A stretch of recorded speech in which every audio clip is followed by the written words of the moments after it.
இன்றைக்கி கனவா கிரேவி தான் செய்ய போகிறோம். அதுக்கு பெரிய சைஸ் வெங்காயம் 2, தக்காளி ஒரு 3, இஞ்சி பூண்டு பேஸ்ட்டு, பச்சை மிளகா, சோம்பு, கொத்தமல்லி தழை எடுத்து வச்சுருக்கேன்.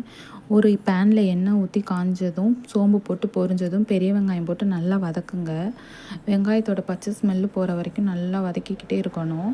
அதுக்கப்புறம் நம்ம வெட்டி வச்ச தக்காளி, பச்சை மிளகா போட்டு நல்லா வதக்குங்க. எண்ணெயில் வெங்காயமும் தக்காளியும் நல்லா வதங்கணும். அதுக்கு பிறகு ஒரு டேபிள் ஸ்பூன் இஞ்சி பூண்டு பேஸ்ட்டு போட்டு நல்லா வதக்குங்க.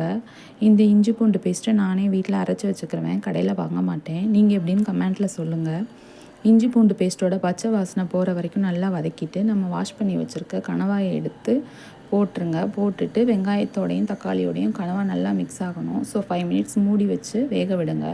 திறந்து பார்த்திங்கன்னா தண்ணி பிரிஞ்சு வந்திருக்கும் கணவாயிலேருந்து. அதுக்கப்புறம் திரும்பியும் மூடி வச்சு 5 மினிட்ஸ் வேக விட்டிங்கன்னா தண்ணி நல்லா வற்றி வந்திருக்கும். அதுக்கு பிறகு அதில் மஞ்சத்தூள், நம்ம காரத்துக்கு தேவையான அளவு மிளகாத்தூள் போடுங்க. அதுக்கப்புறம் நம்ம வீட்டிலையே குழம்பு மிளகாத்தூள் அரைச்சி வச்சுருப்போம்ல, அந்த தூளில் ஒரு 2 ஸ்பூன் போடுங்க. போட்டுட்டு ஒரு 1/2 டேபிள் ஸ்பூன் கரம் மசாலா போடுங்க. நல்லா ஸ்மெல்லாக இருக்கும்.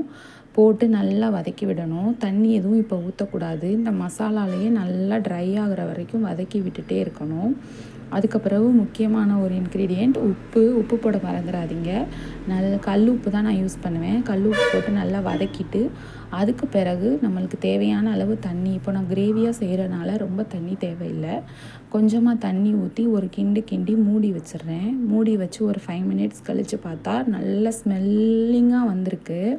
நல்லா கொதிச்சிருக்கு. கனவா, வெங்காயம், தக்காளி எல்லாமே வெந்திருக்கு. இதுக்கப்புறம் நம்ம லாஸ்ட்டாக கொத்தமல்லி இலை போட்டு ஒரு கிண்டி மூடி வச்சிட்டோம்னா நம்மளோட கனவா கிரேவி ரெடி. நீங்களும் ட்ரை பண்ணி பாருங்கள். மறந்துடாதீங்க. எப்படி இருக்குன்னு கமெண்டில் சொல்லுங்கள். Thank you friends.